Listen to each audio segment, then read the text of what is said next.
Okay, let's dive right into this. Today, we're looking at a story you've probably heard a million times growing up. But, we aren't just going to read a fairy tale today. Actually, we're going to deconstruct Hans Christian Andersen's classic, The Emperor's New Clothes. And we're looking at it through a completely different lens. In this explainer, we're using this legendary story as a really fascinating psychological case study. We look at conformity, vanity, and the sheer disruptive power of absolute honesty.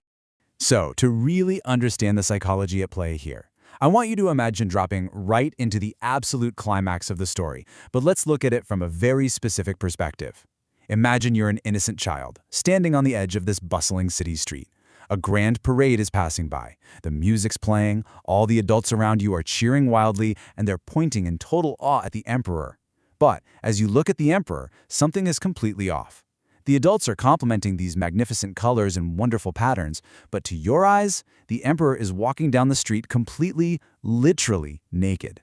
It's utterly bewildering, right? Why on earth is everyone cheering? Well, in this massive sea of adults who are all smiling and clapping, the child does what, honestly, only a child can do. They process reality without all those complicated social filters we develop as we get older. The child simply calls out, "But he isn't wearing anything at all!" Or in Chinese, 可是他什么也没穿呢?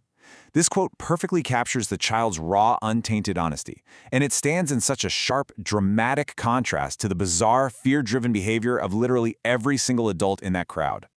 Part 1. The Swindler's Perfect Trap. Okay, so how did an entire kingdom of seemingly rational adults end up clapping for thin air? To answer that, we've got to rewind to the beginning of the story and look at the brilliant, albeit totally malicious, psychological trap that was set for them. Our source material notes that this particular emperor loved beautiful new clothes more than anything else in the entire world. He spent all his money on them, changing outfits almost every hour of the day. So when two swindlers arrive in the city, they immediately identify this vanity as his absolute greatest vulnerability. They don't just offer to sell him fake clothes, they're actually offering to sell him a psychological test disguised as an invisible cloth. The swindlers claim they can weave the most wonderful cloth in the world, but, it comes with a very specific, pretty devastating condition. They declare, "This cloth is invisible to anyone who is stupid or not fit for his job." 这种布，任何愚蠢的人或是不称职的人都看不见它。 So the crucial point here is that they aren't testing the fabric at all. They are testing the ego. It's brilliant. They have completely weaponized the adults' deepest insecurities and their intense fear of professional incompetence. Part 2.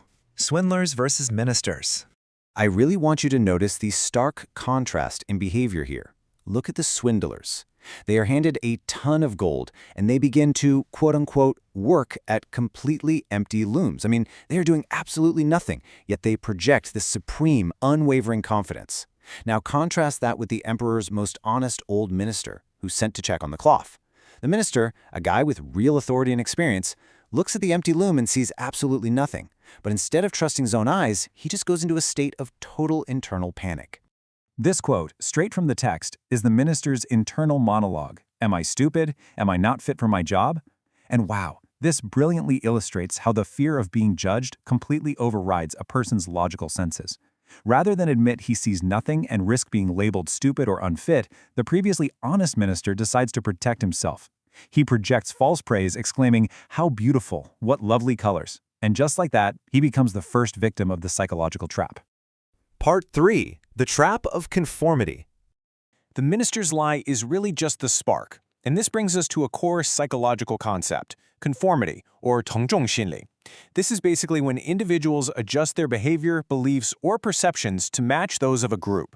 And it's almost always driven by this intense fear of standing out or being ostracized.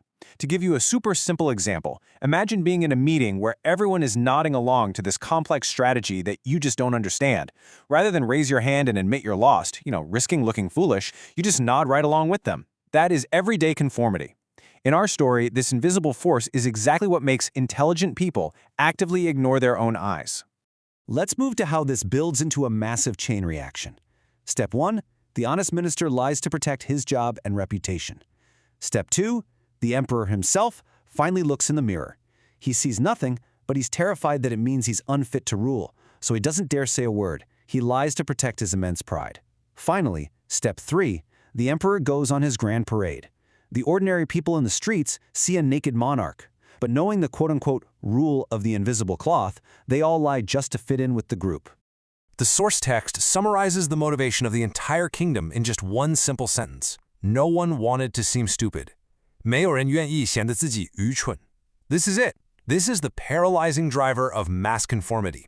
The collective fear of looking foolish was so incredibly strong that it caused a literal mass delusion. The whole shebang. Everyone was praising a cloth that quite literally did not exist.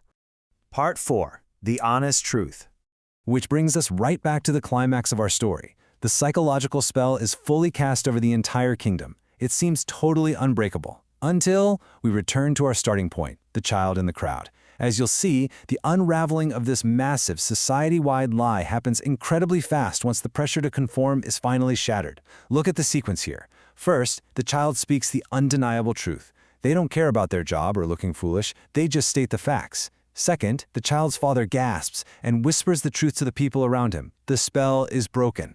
Third, the crowd awakens. Soon, everyone is whispering, he isn't wearing anything. The little child is right.